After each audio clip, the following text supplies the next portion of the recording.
Otis and the Kittens by Lorren Long, a #1 New York Times bestseller.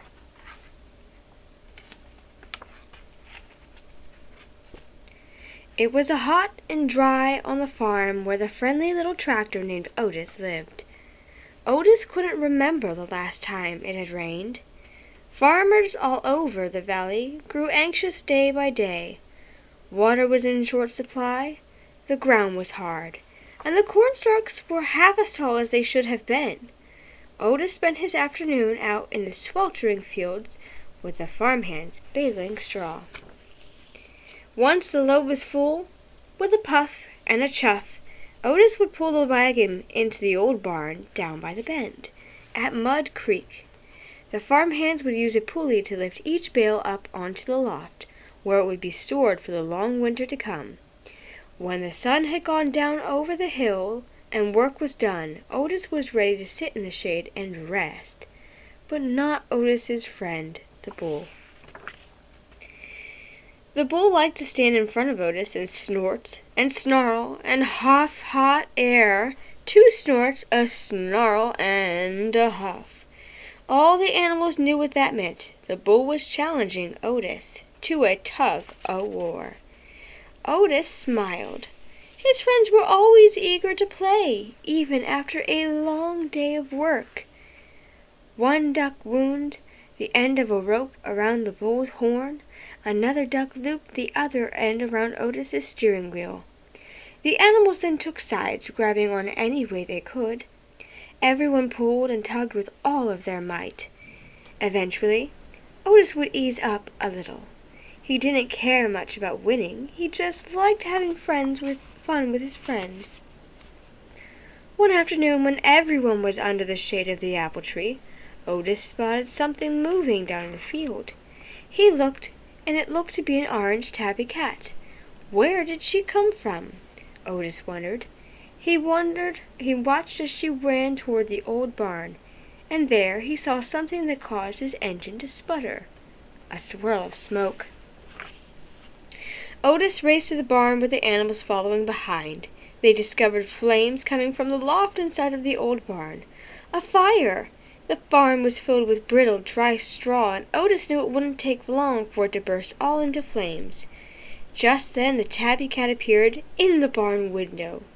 With a puff, putty chuff, Otis rushed into the burning barn. Inside, the flames were growing and smoke was forming a dark cloud. The cat was pacing back and forth high above on a rafter. Otis chuffed for her to jump down, but the cat wouldn't budge. Instead, she stared down at Otis and belted out the loudest meow Otis had ever heard. What was she trying to tell him? Suddenly, Otis heard a tiny meow from the hayloft, and then another tiny meow, and another, and another, and another, and another. At once 5 furry little heads popped up and stared down at him. Kittens. As flames blazed overhead, Otis stood on hind wheels and stretched to the edge of the loft. To a chorus of tiny meows, one by one, the kittens hopped down. The farm animals cheered as Otis emerged from the burning barn with kittens all over him. But as soon as Mama Cat counted on their little heads, she meowed frantically back at the barn. This time, Otis had no doubt what she was saying. How many more were still in there, he wondered. By then, the top of the barn was engulfed in flames, sending large plumes of smoke into the sky. Otis was afraid. But he gunned his engine, screeched his tires, and dashed back into the burning barn. Indeed, inside the heat was growing worse, and it was hard to breathe. Otis revved his engine, and one last little head popped up, trembling from fear. Otis puffed a gentle chuff, and the kitten climbed down on top of him, hopped onto his seat, leapt to the floor, and scampered out of the barn to safety. Outside, the animals cheered when they saw another kitten emerge, and they watched for Otis to follow. Inside, the flames spread by the second, and Otis wheeled around to see if any more kittens were left. The old boards of the barn's floor creaked, buckled, and moaned. The walls popped. He couldn't wait another second. Just as Otis spotted the exit and raced his wheels to reeve, there was a giant crash. The floor collapsed and Otis plunged into the darkness below. Outside, the animals held their breath, waiting for their friend to emerge. Inside, Otis couldn't move.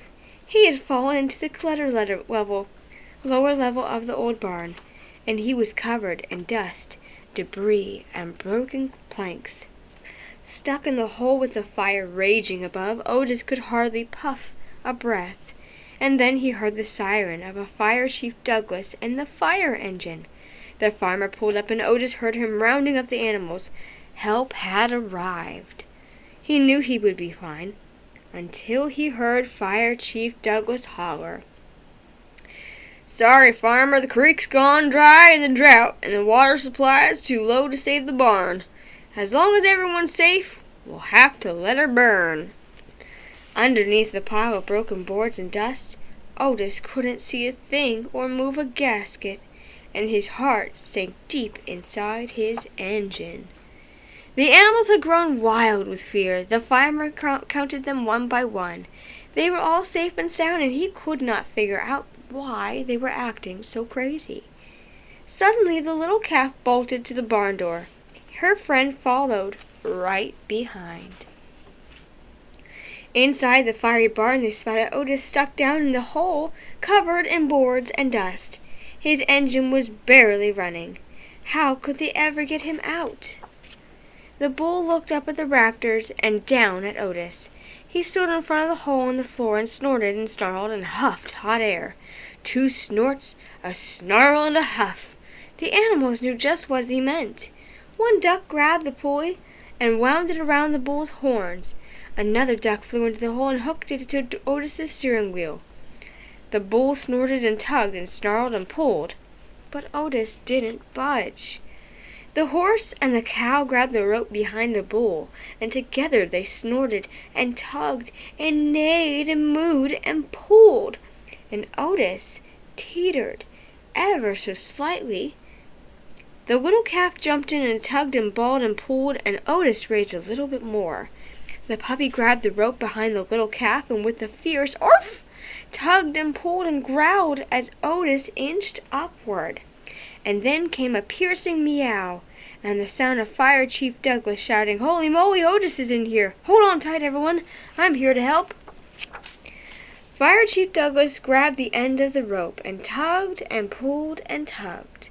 All together the animals and the Fire Chief, Douglas, lifted Otis higher and higher until he was suspended above the hole.